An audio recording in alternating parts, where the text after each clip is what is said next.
You're listening to the Martial Arts Business Podcast with your host, Small Dojo Big Profits author, Mike Massie. Remember to go to martialartsbusinessdaily.com/podcasts for show notes, transcripts, links to martial arts business resources, and more. Now here's your host, Mike Massie. Hey guys, it's Mike Massie, and I'm back with another episode of the Martial Arts Business Podcast. And today I am joined by JB Jaeger of Maryland JKD. JB is a longtime client and also a personal friend, and I am proud to have him on the show. So welcome to the show, JB. Thanks, Mike. It's great.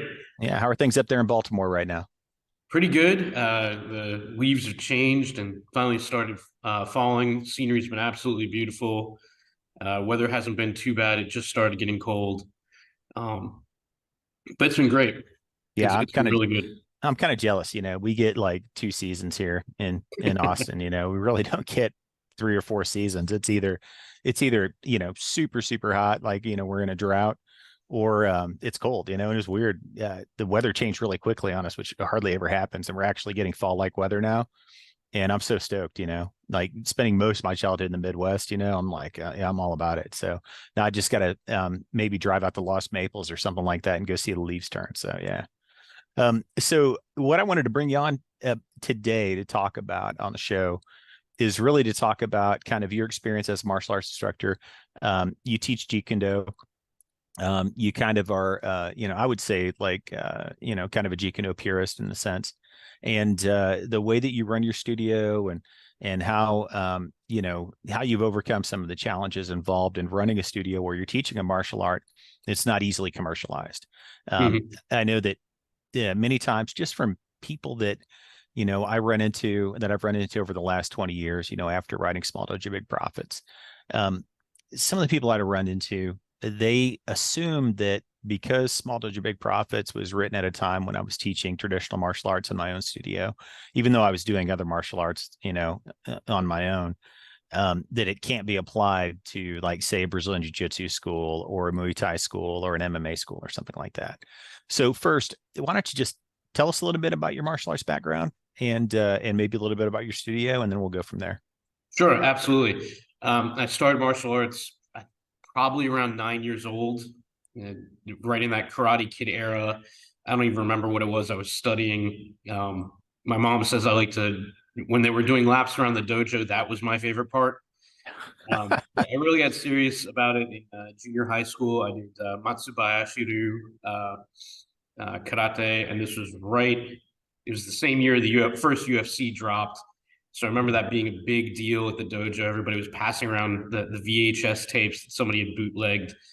And so for the majority of my career, it's been both in that phase of, okay, the traditional martial arts are all we have, but there's this new idea or new conception of grappling and mixed martial arts.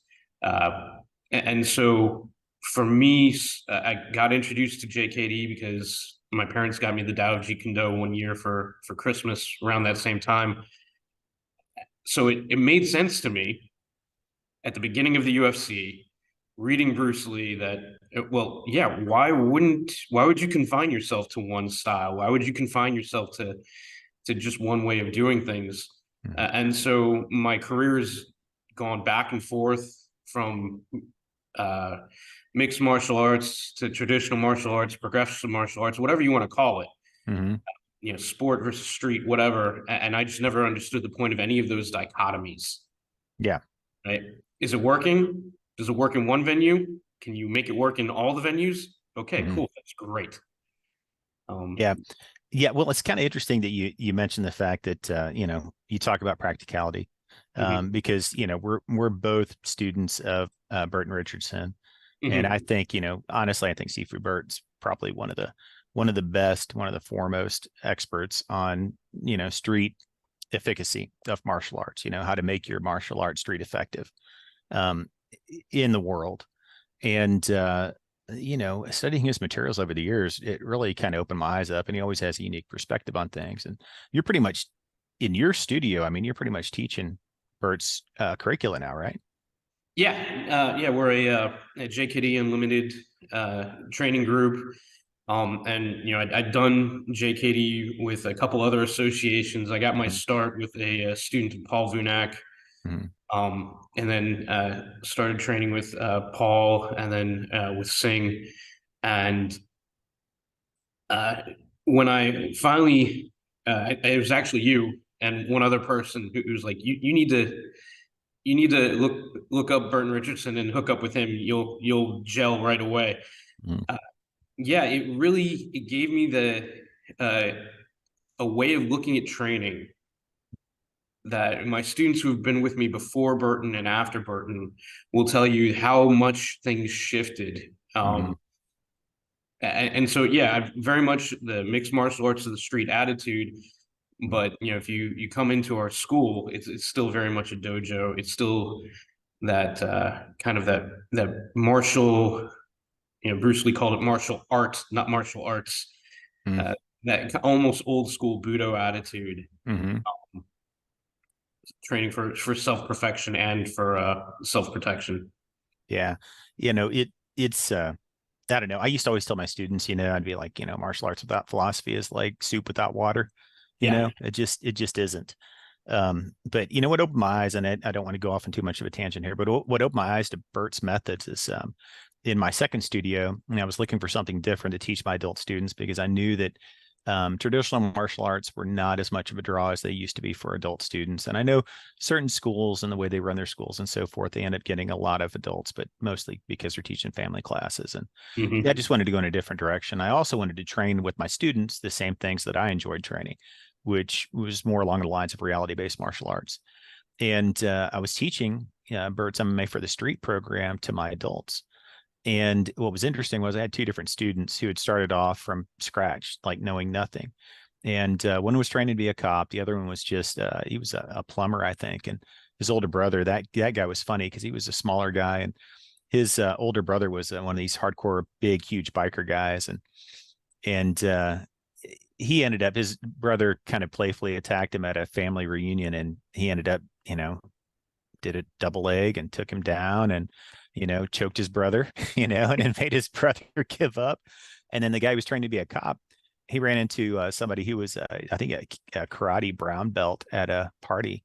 And this guy was giving him crap because somebody else had told him he did martial arts with me. And, and it was just going on and on and on and on. And so finally, I guess the guy kind of got fed up and he's like, well, why don't we see if your stuff works or not? And the guy came at him and same thing, man. He ducked under a punch and did a double leg, took the guy down, mounted him and choked him out. He let him tap, but still, Right. and neither of these guys had over 6 months of experience. Yeah. They were both like, just baby students in my opinion. And, to take somebody to that level of efficiency and efficacy in their skills in traditional martial arts, it was like a 5-year thing for me before. And to be able to do that with somebody in a matter of months was impressive to me. That's what kind of sold me on it. So yeah, I'm right there with you.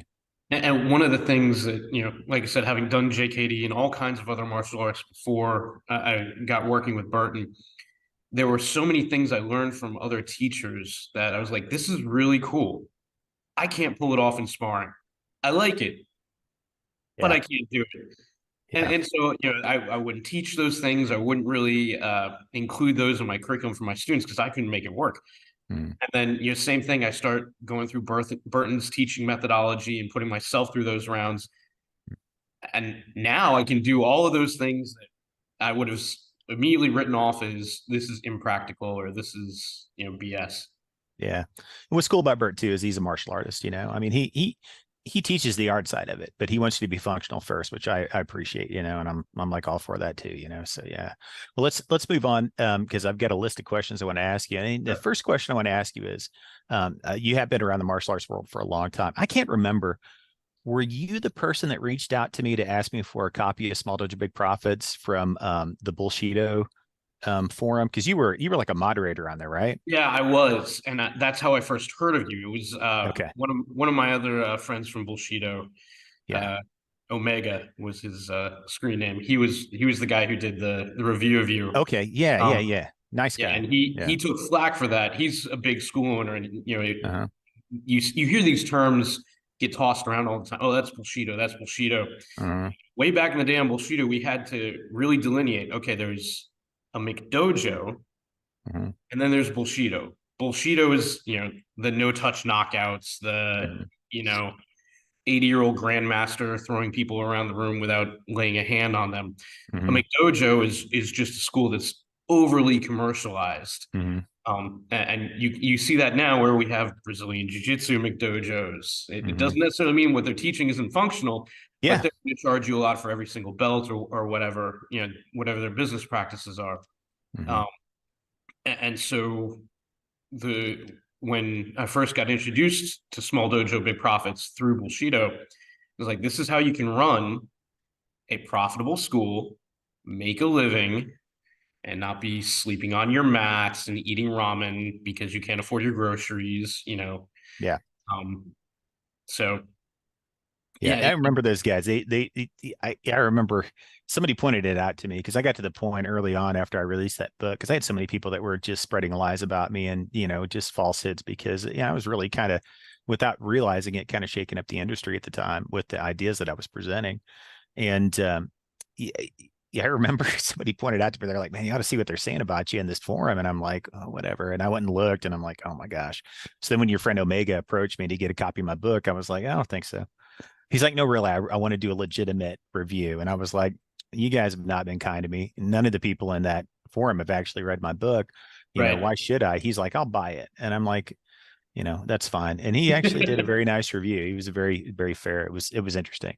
But it's strange how that happened early on, how so many people were against my methods and now people are forced to do it, but simply because of the economy and things that have changed. So tell me, in your estimation, what have been the biggest changes that you've seen in the martial arts industry since you first started teaching? I think the ability to teach online, for better or for worse, has been one of those big industry shifts. Mm-hmm. Yeah, I think the ubiquity of social media is one of the other things, and that it's enabled marketing to be so much cheaper. Mm-hmm. I kind of started my school as this whole thing was happening. So I remember when we were first talking, you mentioned things like postcards and door-to-door mailers and things like that. Mm-hmm. And how the shift away from that has been. And so I've Mm-hmm. never really, I did some at the beginning, but Mm-hmm. like you coach people now, that's great after you've mastered Facebook marketing and everything like that. Yeah. It's just cheaper and easier. Mm-hmm. I forget. I think it was ended up with 200 total leads for my last ad campaign. Wow. Maybe That's awesome. $175. Mm-hmm. Yeah. Couldn't approach that in the old days. I tell people, I'm like, I used to spend $800 on a display ad that would it would feature in the Sunday paper once, and I'd be lucky if I got that ad in the right section. You'd always want to have those ads put in like the family and life section or whatever, or local interest or whatever, things that moms read. Right. And you'd be lucky if you got the right placement. And then you wouldn't know. It's the same thing with like postcards and EDDM, because people ask me about that now. Should I do every door direct mail? Should I do postcards? Should I do door hangers? I'm like, it takes so much more skill in marketing, copywriting, being able to, create good offers, graphic layout. There's so many disparate skills that have to come together to come up with a good marketing piece for every door direct mail, postcard marketing, door hangers and so forth to make that effective. It's not that they can't be effective, because I actually think it's a way that you can stand out in today's, digital environment where, hardly anybody is doing things by snail mail anymore. But it's just so much easier to get on Facebook and to, maintain your Facebook page with some, daily posts and the right types of posts and so forth, and build your audience, and then just start boosting posts, which is the easiest way to get started in Facebook advertising. It takes no skill at all. Facebook takes all the thought out of it. They take all the thinking. and so much easier too and cheaper than Google Ads still. Although I think Facebook marketing is changing. There have been a lot of changes along with the algorithms and the updates to the Apple operating system and so forth. But we don't need to get into that. So you think those are the biggest changes? How much easier and cheaper it has become to market. Okay. Yeah, and even just technology overall. I remember when I first got started, I asked for a digital video camera for Christmas because I couldn't afford it on my own. And I knew, okay, I was looking at the handful of people who were doing martial arts stuff on YouTube at that point. Now everybody has one, right? Yeah. And I was seeing, random guy who I did a huge investigation on him on Bullido. Oh, because everything he was posting was, one, his technique was questionable. mm-hmm. Two, his background was completely fraudulent. But he had hundreds of followers and was traveling around the world teaching people, because at that point he was one of the only guys posting a video every week on YouTube. And the thought occurred to me, I was like, well, if he can do it with BS, why can't I do it with legit stuff? And yet now it's, we've got a whole martial arts influencer sphere with guys like Jesse Enkamp and Icy Mike and all of these guys, where 15 years ago, good grief, that was not a thing. Yeah, I think Jeff Chan's actually my favorite, martial arts YouTuber. But he's kind of done some stuff recently, some collaborative stuff with some of those other guys, those other martial arts YouTubers. But what's interesting is to me, I'm always telling martial arts instructors this who are resistant to learning just fundamental business concepts to help improve the financial health of their dojos. Yeah. And I'm like, the thing is that there are still charlatans out there. You have charlatans that you're competing with in your community. Most of the time, the people who I would consider to be charlatans don't consider themselves to be. But, these people understand good business practices. Yep. They have to understand good business practices. In many cases, they're also using business practices that lack a certain amount of integrity. And this is your competition. I'm like, this is your competition. These people are better at business than you are. You need to become good at business to be able to compete with those people, because the public has no way of knowing. They have no way of discerning whether you are a better or more honest or more qualified instructor than the guy down the street, who got, a 12-month black belt or a 9-month black belt at some, run-of-the-mill McDojo school, who's out there cranking out 6 and 9 and 12-month black belts, in order to make a buck, that's cashing out everybody in the front door and selling them on black belt programs, and then, charging them arm or leg for every promotion they get.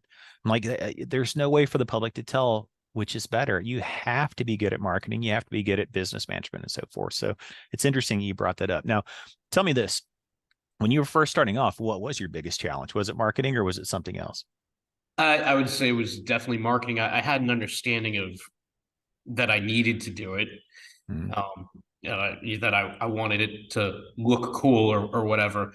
But marketing and just general business practices. I was in addition to doing martial arts, I was a business major. Or I was not a business major. I was a philosophy major who spent my time in a bouncing or in a Buddhist temple. So I just had no idea of what I was doing on the business side of things. And it's still not my strong point, but that was why I sought you out. One, you had a very, very simple system. Yeah. Because, without a head for business, I knew something complex was not going to work for me. So yeah. And the whole system operates on, Pareto's principle and Occam's razor, and that's really, those are the two fundamental guiding principles of the whole system that I built. So so basically you overcame your challenges when you first started off just by, seeking out somebody to guide you. And it happened to be me. So that's interesting. Now, in your current studio situation, what are your greatest challenges? In the current studio, it's kind of the same challenges it always is: marketing, getting to the right people. The art I teach presents interesting challenges in that JKD attracts a certain type of individual. It attracts a few different types of individuals. But especially when I was with some of the previous teachers, I'd be getting people who had questionable moral background, wanting to learn because they wanted to go get in street fights and things like that. And that was not the kind of person I wanted to teach. So that has shifted, thankfully, as I've grown as an instructor. And so it's now marketing is casting not necessarily a wider net, but learning, who my ideal student is, who's going to be the person who shows up every day, or whatever, twice a week or whatever it is, regularly, wants to train, has a good attitude, and how do I find that person? How do I attract that person? What do I say to that person through my copy, through the videos I'm putting out? That has been the journey, I guess you could say. One, if I'm doing this every day, I want to actually like the people I'm with, and I want them to like me. Yeah, that's a good point, because I think and that's probably one of the pitfalls of running a larger martial arts studio, is that you have to work with all and sundry. I mean, you're taking in everybody off the street. And when you're running a smaller studio, small dojo, big profits, micro dojo approach, Bombproof Dojo, which is somewhere in between. And those are all things that we teach in the MA Biz U. But, really, when you're running a more traditional dojo that's, maybe a larger dojo, I'd say 4,000 square feet and up. In order for you to be able to pay your overhead, you've got to take a lot more students. You got to do a lot more volume. And so you end up working with people many times that you wouldn't normally want to work with, and I would like to think that if you have the right culture in your studio, you promote the right culture, you're going to attract the type of student that you want to work with. It doesn't always work that way. And I've talked to many, many, many martial arts instructors who approach me and they're like, I want to downsize because I'm not happy with what I'm doing, because, I'm running a larger studio, I'm making a lot of money, but I'm not happy with what I'm doing. And I want to be happy with, my job again. And I think a lot of it has to do with that, that sometimes we end up attracting personalities that, aren't necessarily the type of people who want to teach. So that's interesting. So as far as you've always kind of run a studio that's kind of the smaller model, kind of focusing maybe more on small groups, private instruction, individual instruction, and so forth. What type of challenges do you think come along with that? Again, finding that ideal student. Because so many martial arts schools are the big gyms, the average person who contacts you is looking, if they have an idea of what a martial arts program is like, they're looking for that sort of thing. They're looking for a lower rate for a larger training group. Whereas if you're running a smaller profile school, private students, things like that, that's a different sell. So you have to educate the client, and you're looking again for a certain type of person who's going to stick with you, because if you are only teaching 30 people and you lose 2, that's significant impact, right? Whereas if you've got that 4,000 square foot school, 2,000 square foot school, and you're teaching 200 students, you don't want to lose anybody, but 2 people is, not even a big percentage for you. So, finding that person who's going to be dedicated, serving that person so they stick with you, and, making sure that you can stay solvent is a challenge. Yeah. But and I think that goes a along rewarding with challenge. Yeah, I think it goes along with having higher standards, both for the students you accept and then also for the program you're teaching. I think that also works well with the micro dojo approach. I mean, during the pandemic, that's what I shifted to. And then I ended up creating that micro dojo course for you guys. What is interesting to me is I don't understand why more martial arts instructors don't, follow that micro dojo approach, because it is so much easier to have an extremely low overhead studio, maybe even be running your business in a part-time location and only teaching, less than 20 students, but yet charging a significant amount more And yet you can still make a great living doing that. And it's so much easier. You have so much, yeah, I mean, it just less headaches, less work, less everything, less marketing, you name it.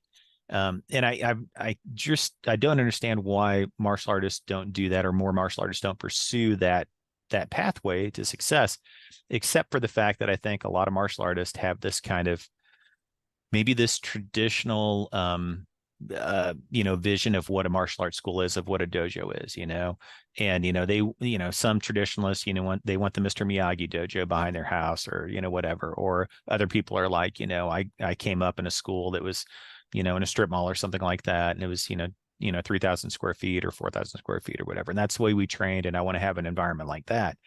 And I get that.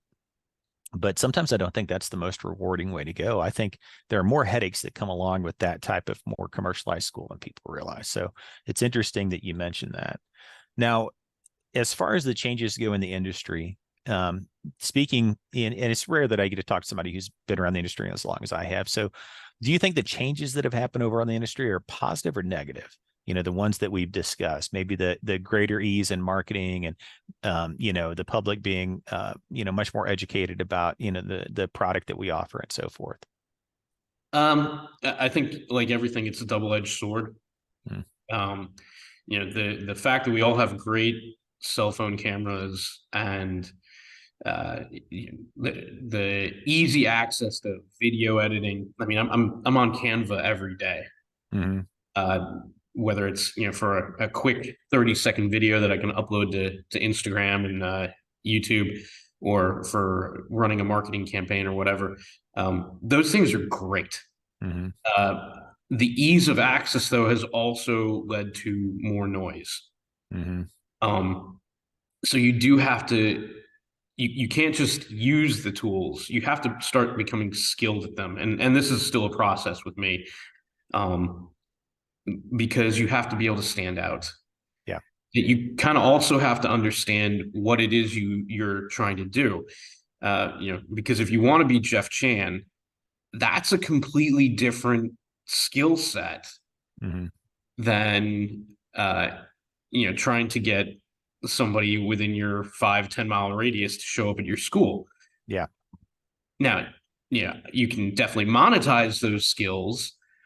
But you got to decide what it is you want to do. And the ubiquity of social media does also lead to the kind of the sophomoric attitude with the people you might think you're trying to reach out to.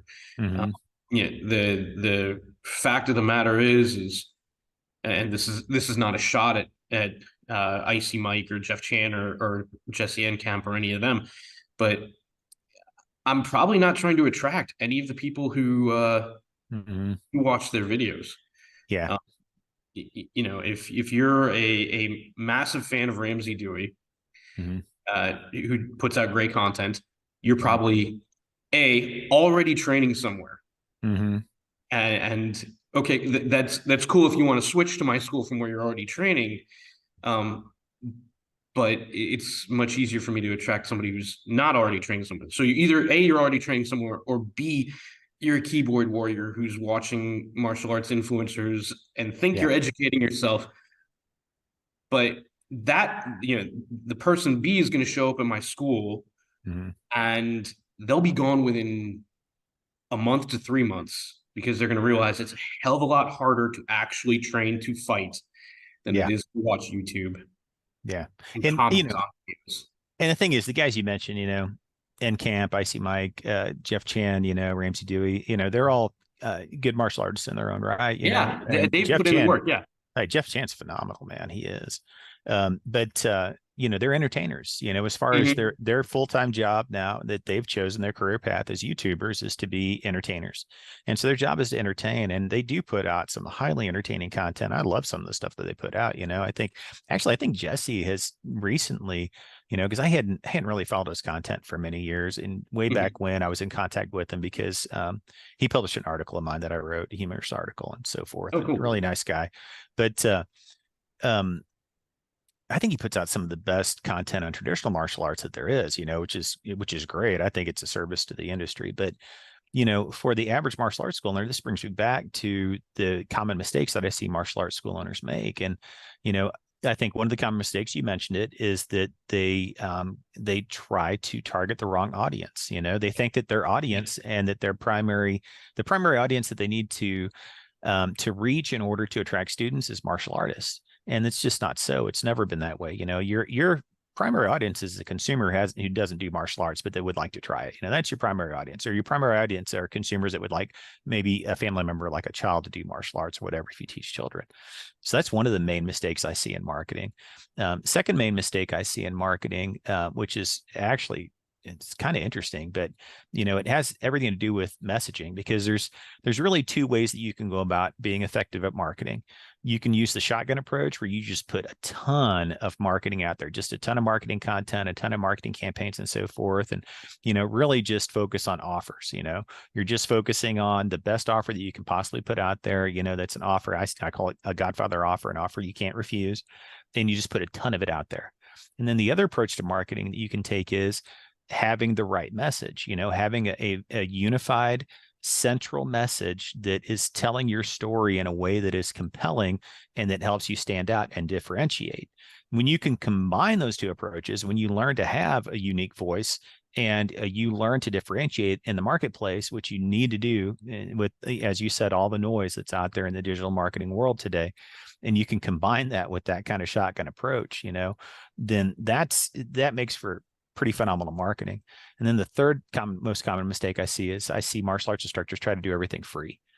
Because marketing is so cheap, and because there's so many tools out there that are low cost and free, and you can get on social media and you can market 24/7 on social media for almost absolutely free.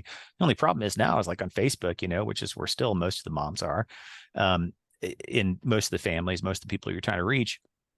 They have, since they went to the pay to play model, since they went, full bore ahead with their advertising model, they have just destroyed organic reach on that platform. So you could be putting free posts on Facebook till you're blue in the face. You're not going to reach anybody. You're going to reach, maybe if you're lucky, 3% of your followers, maybe. So you have to advertise. You have to pay for advertising in order to reach people now. And I think too many martial arts school owners are just trying to do everything for free. They're doing everything DIY. You look at their marketing, you look at their website, you look at the things they're doing, and it's just completely unprofessional.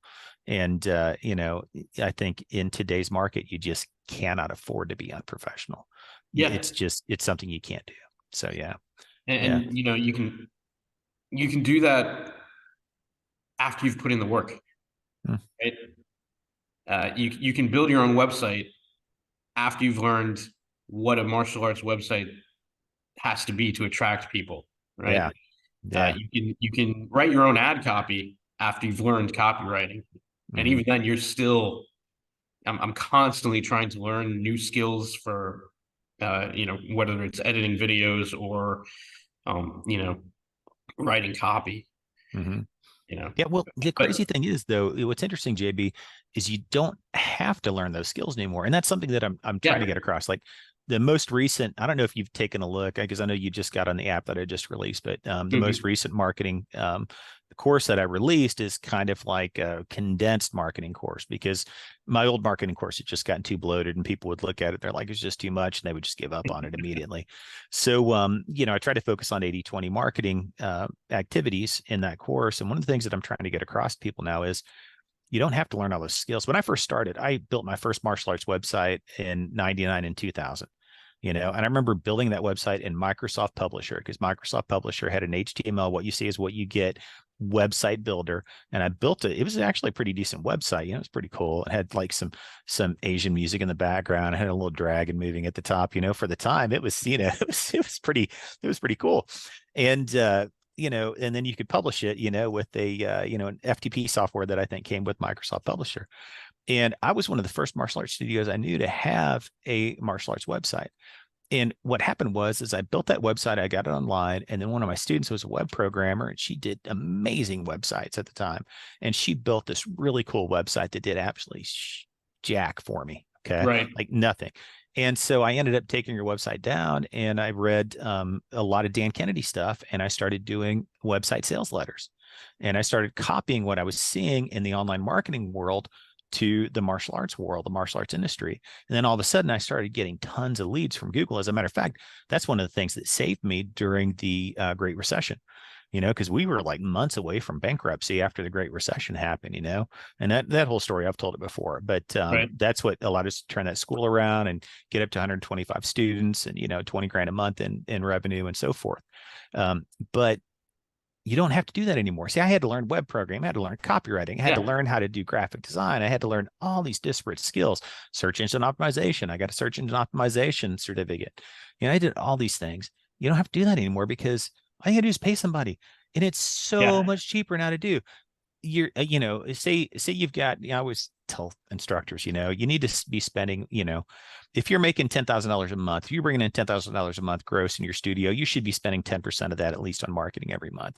For that $1,000 a month, you can get a lot now.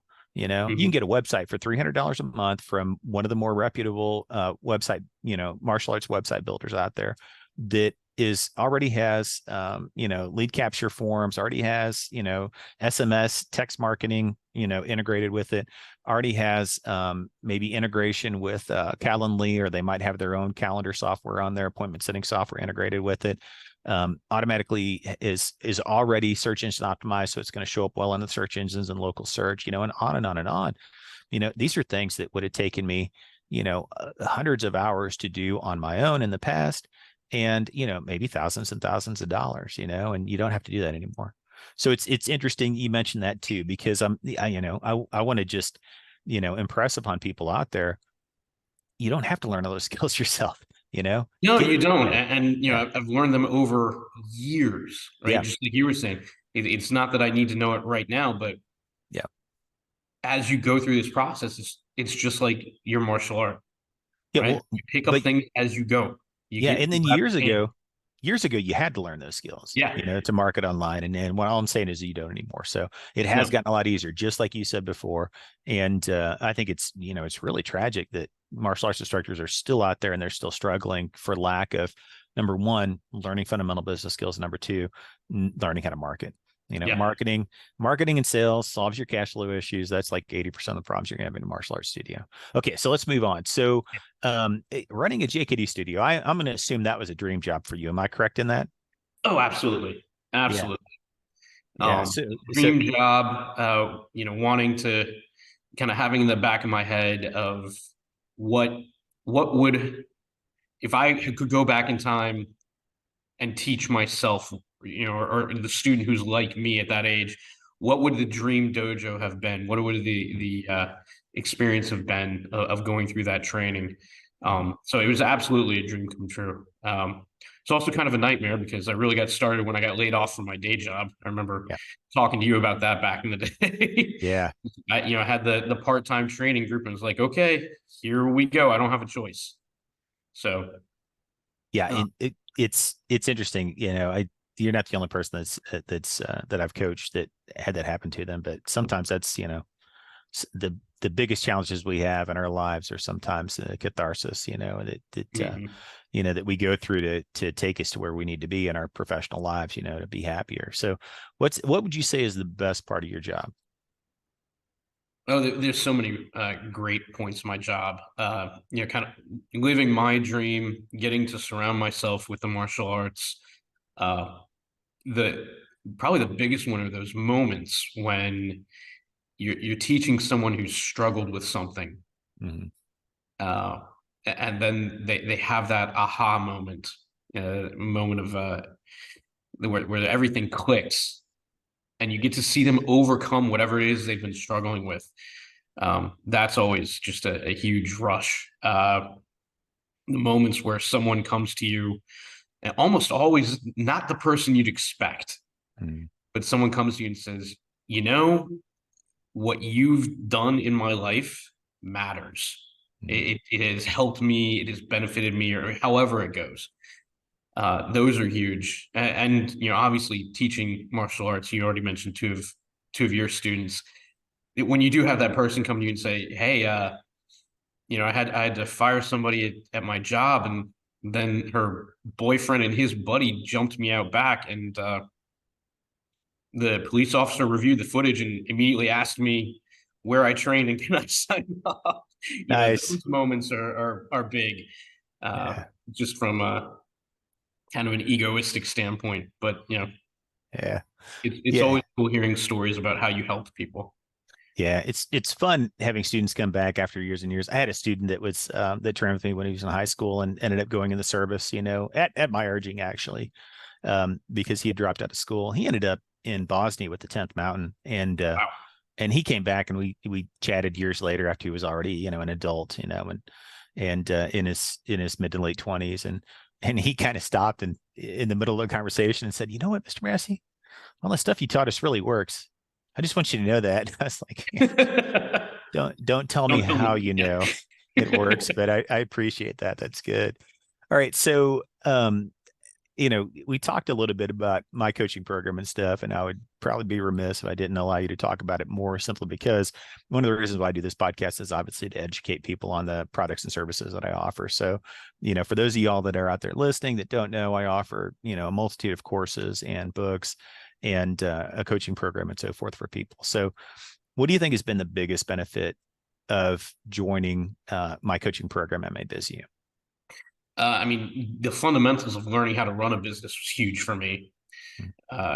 Having come up, especially in the 80s and 90s, where either schools were questionable in their ethics, or like me, my instructor got into martial arts because that was what they loved and had no idea how to run a business, and so that school folded, or so just having some really practical, this is how you run your school.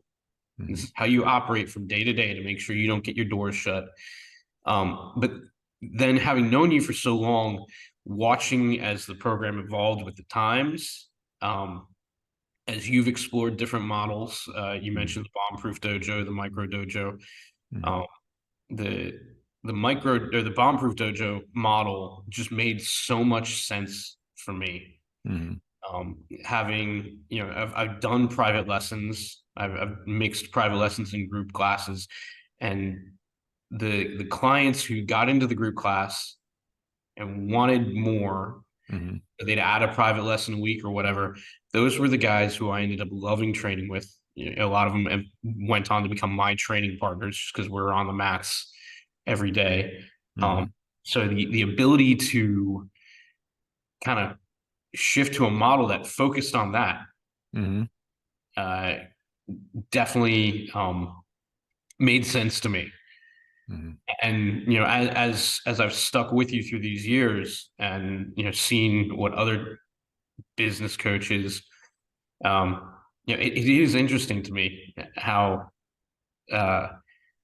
because they'll pop up in my social media, or every once in a while I'll get one of them actually DMing me, and you look at their background, I'm like, oh, okay, you ran one school, you haven't run any schools, but you're gonna tell me how to market or run my business. Yeah. We talked about Burton Richardson and his whole curriculum based on getting those reps and getting those rounds, and so you learn from experience. Well, you've learned from experience, so anyone signing up with you can trust that what you're talking about has been tried in the ring and on the street, as it were. Yeah, that's interesting. Yeah, it's funny that you put it that way. Just like with Burton, you're adapting, you're constantly learning. Yeah, I can say actually trial by fire is probably one of the best ways to learn. And I don't want to beat a dead horse by going into the way that I started, but I will say that really the system that I devised was based on the fact that I don't like complicated systems.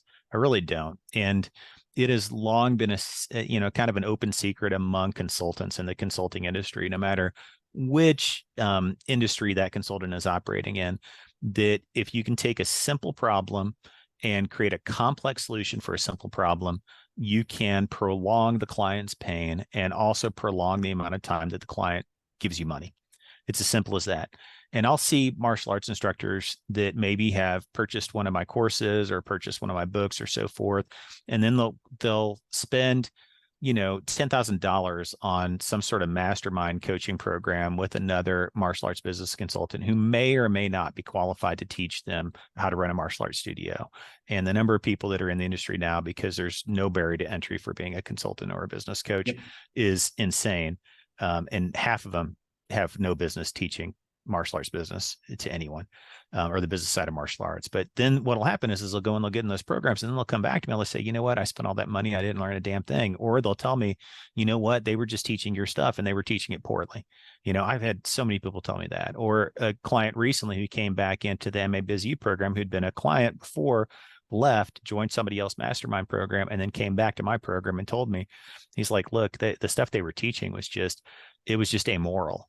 That was his main complaint. He's like, they were just teaching stuff that was just amoral. And he's like, I'm not going to compromise my principles to make a buck, and I appreciate that. And I think that's the type of client that I kind of, that I attract. Yeah. And those are the types of people that I want to work with and I want to be around. I don't want to be around the martial arts instructor that just wants to cash out every person who comes in their front door, who's not worried about, tracking attendance or, whether their clients are improving or, engaging clients, after the sale and so forth. I don't want to work with those types of people. I want to work with people who are real instructors, people who want to teach martial arts, who actually want to pass on their art, who want to improve other people's lives through the practice of teaching martial arts, through that career path. And so I'm glad, I'm glad it works for people. I'm glad people like you have seen value in it. So, I'd probably be a lot wealthier if I was willing to, sell people on my, inner circle mastermind program, $30,000 a year or whatever, I'd probably make a lot more money. But yeah, that's not what I'm here for. So, well, before we go, let's talk about a couple of things. Okay. So first thing I want to ask you is, do you think that your business approach has to be different for somebody who's teaching a martial art that maybe isn't easily commercialized? For example, say, in your case, you're teaching JKD, kind of as a purist, as it were. Do you think your business approach, tactics, strategies, and so forth have to be different when you're teaching a martial art like that versus, say, teaching something that's easily commercialized, like, and I'm not picking on any martial art because I am a Taekwondo black belt, but say if you were teaching Taekwondo or something. I think the principles of running any business, marketing, the fundamentals, all of those things, those are going to be the same no matter what. Mm-hmm. You do need to be able to adapt to your situation. Mm-hmm. So you want to have that mental flexibility, but you have to understand the fundamentals to do that. Mm-hmm. Try and reinvent the wheel. And I've had martial arts coaches, instructors, not martial arts business coaches, tell me, no, you need to do this. Well, those coaches weren't running a school. Mm-hmm. Why should I follow their insight? So knowing the fundamentals of how to run a business, really, really, those are going to be the same across the board. Are there things in a Taekwondo dojang that I might not be doing? Sure. Are there things I'm doing that they might not be doing? Sure. Mm-hmm. But that Taekwondo instructor and myself, we have to show up. We have to leave it all out there on the mat. We have to engage with the students. If they're going to be successful, they want to make the same connections with their students I'm making. Mm-hmm. They want their students to feel good after the end of training, the same way I do. So are there differences? Sure. Mm-hmm. But at the end of the day, if I lack the fundamental skills that he has, it doesn't matter that my art is super cool and unique and individual, because I'm not going to be in business. Yeah, that's true. I think there's a certain amount of, as I talked about, two different approaches to marketing, either the shotgun approach or the story mm-hmm. approach. And, I think being able to convey your story in a way that allows you to differentiate yourself in the market and stand out in a crowded market, I think it's important. And I think that's important to survival. So, yeah. Now, let me ask you this. If you were starting over again today, like starting over completely, what would you do differently? Oh, I would have signed up with you a I lot pre- sooner. I appreciate Um, that. well, if I was starting over today, definitely again just all the innovations with technology that we've talked about. Mm, I would uh, I would be filming my classes, whether it's a dedicated tripod in the corner, so I can upload that to a private training group. So somebody in Australia wants to learn from me mm, can, or again, just okay, I've got two students sparring. They're two of my really good guys. Let me get 30 seconds. mm, 30 seconds of just a quick video on mm, Instagram within a day. mm, Whereas before that all had to be planned out. mm. So I would be taking advantage of that so much quicker. But yeah, I would be putting the systems I learned from you in place before I even open the door. Mm-hmm. Um, and not trying to put my own spin on things and mess around. Like I said, the fundamentals are what you Yeah. need to be doing. Yeah, it's interesting you say that about putting your own spin on things because I have people, have come in and out of the program who have had varying levels of success. And most of the reason why when people come in and they don't have a high degree of success, it's either because they actually want to do something that's different than what I teach. In other words, they might want to have a big, huge school, or they might want to have, multiple locations or run a chain of schools or whatever. And, it's kind of a different vision than what I teach. It's not that you can't take the business principles that I teach and use that to get you off the ground and then use that, level of success as a platform to do other things. But, or it's because they just want to do things their own way. And I'm like, just when you're just starting off, just do the systems as they're taught, do everything, do the systems as they're taught, implement everything, do it in order and you're going to get much better results. So I appreciate that. Okay. Real quick. Let's do a lightning round here. So, what's your favorite method or style or techniques to train? Oh, good grief. That changes. I'd say weekly, but I go through cycles. I go through Mm-hmm. cycles where, Kali, love it. Mm-hmm. I just finished a 6-week intensive with my students on Espada y Daga, and Oh I'm yeah. teaching a workshop on it tomorrow at a big HEMA event out here. Mm-hmm. Um, you know, uh, I'm a JKD guy, so trapping, which is not something that was my specialty, but I play around with it and I get Mm-hmm. better at it, and so yeah, I love it all. So it's Okay. just whatever at the moment hits me. Cool. Okay. So, favorite after workout meal? Ribeye with blue cheese and homemade fries. Nice. Okay. Cool. All-time favorite martial arts movie? Oh geez, Enter the Dragon. Yeah. I kind of knew that was coming. You I'd see the be poster crucified if behind I me. said something else. I've got Nice. the Hong Kong poster behind me there on the wall. Okay. What's your favorite quote? Martial arts or non-martial arts? Oh geez. Um,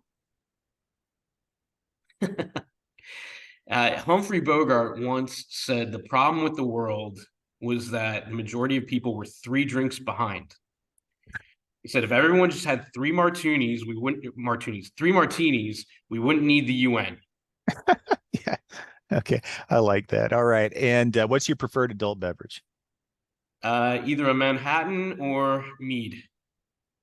Nice. All right. Very good. Okay. Well, JB, we're going to end off there. And for those of y'all that are listening, I'll be back in shortly with the tip of the week. JB, thanks for coming on the show. I appreciate it. And, I hope I get to work with you for many more years to come. Absolutely. Thanks All for right. everything.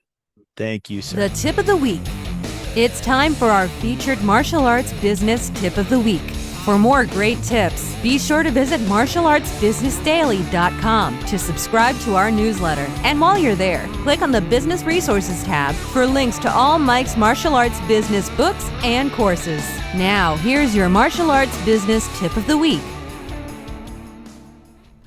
Hey, folks, going to cap off this edition of the Martial Arts Business Podcast with our tip of the week. And this week I am talking about metrics, okay, numbers. And I know, boring as all heck, right? Nobody wants to talk about numbers. Nobody wants to talk about bookkeeping. Nobody wants to talk about tracking your metrics in your martial arts studio. However, it is one of the more important things that you can do in your studio to help ensure your success as a martial arts studio owner. And the reason why is because, as was once famously said, that which gets measured gets improved. Well, honestly, just because you measure something doesn't mean you're going to improve it, because you have to know how to improve what you're measuring in order to be able to improve it after seeing the results of what you've measured, right? So let's just talk about some metrics first, and then I'll talk about ways that you can improve what you're doing based on the numbers, the metrics, the stats, if you will, that you're tracking, okay? So what's one of the first stats that we want to track in our martial arts studio? Well, one of the most obvious ones is class attendance. We want to know who's attending our classes at any given time, who our active members are. If you haven't seen a member in a couple of weeks, that member is no longer an active member. Something's wrong there. You should have already contacted them. If you're doing what you should be doing as far as your retention systems go, you should have systems in place where if a student misses class, that you're contacting them that very week to see what's going on and to try to encourage them to get back into class. You can't do that if you're not tracking attendance, So, in many ways, retention systems rely on good attendance tracking and knowing that metric. What's another one that we can track? Well, how about leads and inquiries? That's a very basic metric that every martial arts studio owner should be tracking. You should know how many leads and inquiries that your marketing is generating in a given day, a given week, and a given month. And you should be comparing those, not just to previous months, but you should be comparing the number of leads and inquiries that you got this year at this time of the year to what you got last year at that time of the year. Because you should be able to see trends, and you should be able to see whether or not your marketing efforts are leading you in an upward trend or a downward trend. You have to get a certain amount of leads and inquiries to be able to sustain measurable growth and desirable growth in a martial arts studio. I used to say that you needed between 30 and 40 leads a month, and that was prior to really the onset of social media, digital media, smartphones, and so forth, because now there's just so much distraction, and people honestly are they are a bit flakier in the way that they respond to somebody contacting them, calling them a business or whatever. Even if they've requested the information, you could pretty much double those numbers. You need to have 50, 60, 70 leads minimum a month in order to be able to sustain growth in your studio. And of course, those numbers also depend on other factors like how good you are at setting appointments, how good you are at following up with people, either through text or on the phone or whatever, getting people into your studio. You might actually, because your conversion numbers, if they're extremely low, you might need more than that. So you need to know that metric. You need to understand and look at your trends as far as what your marketing is doing, how effective your marketing is, and so forth. What's another metric that we could look at? Well, one of the things that really every martial arts studio owner should know, and you should know this number at a drop of a hat, is your attrition rate. What is your retention rate? How many students are sticking around for the long haul? Or more importantly, what is a greater indicator of whether or not you're doing things that you need to be doing in order to retain students is how many students have dropped out this month. So when you, at the end of the month, you add up the number of students that you have and you look at how many people you had enrolled at the beginning of the month, how many you had enrolled at the end of the month. You need to exclude all your new enrollments and just look at the numbers that you had at the beginning of the month and those students. And you want to look at that number as a percentage rate. Anything that's over 5%, if you're over 5% attrition, if you've lost more than 1 in 20 of your students over the course of the month, something's wrong. Something's wrong with either how you're teaching classes or how your instructors are teaching classes, how they're delivering your curricula or what have you. Or something is wrong with your retention systems, or there is something wrong with your customer service within your studio. And see, I've only picked out 3 metrics here, 3 different statistics that you can look at in your studio. But as you can see, these statistics are absolutely crucial for you to be able to diagnose problem areas in your studio and then to be able to fix those problem areas and overcome them in the way that you're managing your studio, the way you're delivering classes, the way you're implementing systems and so forth. So by all means, what I'm going to encourage you to do is I'm going to encourage you to start tracking metrics in your studio. Now, if you have a good martial arts school management software suite in place and you have all the various components of it and features, working for you. You've set everything up in your studio, and you have your marketing integrated with your martial arts school management software. You have your front-end systems, your onboarding for students integrated with your martial arts management software. Then you don't have to worry about it. It should be tracking all these stats for you. But you can't really rely completely on the software. You should also be tracking stats by hand, because many times what you'll find is when you're tracking stats by hand and then you go back and you compare those numbers to what your martial arts management system is tracking, you'll find that you may have made mistakes in the way that you set up your systems, or that the systems are maybe glitchy and they aren't catching everything, all the data that should be coming in. So make sure that you're tracking your stats multiple ways, that you have redundancy, in other words, in the way you're tracking stats and so forth. And keep track of your numbers. If you want to know how to use your metrics in order to diagnose issues in your studio, and then if you want to know what you can do to fix that, then I recommend that you check out my app. I just released a new app on the Android store and also in the Apple App Store. And the app is called Mike Massie's Martial Arts Business U. And if you just go to mabizu.com, that is mabizu.com, you can get all the information you want to know about the app. It's very inexpensive, and there's tons of coursework in the app. There's a new marketing course in there that is a simplified marketing course that I created. Also, almost my entire library of books is available within the app. There's all kinds of stuff you can do with the app as far as getting training and educating yourself and how to run a martial arts school more efficiently, more effectively, and more profitably. And also you can book sessions with me. You can book coaching sessions with me through the app as well. So I recommend that you check that out if you want to know how to use your metrics, how to track metrics, and how to use those metrics to make sure you have a better, more profitable studio and that you're happier in your career. Okay, so hopefully we'll be able to connect through the app. And again, I encourage you to check it out. And if you like what you see there, please give it a positive review in the Apple Store and Android Store, because it helps other people discover the app. That's it for this week's episode of the Martial Arts Business Podcast. I'll see you in a future episode, and go out there and kill it this week. You've been listening to the Martial Arts Business Podcast with Mike Massie. Be sure to subscribe to this podcast on iTunes. And if you've enjoyed this show, leave us a positive review while you're there. Thanks for your support. And tune in again next time for more great martial arts business tips and advice from martialartsbusinessdaily.com.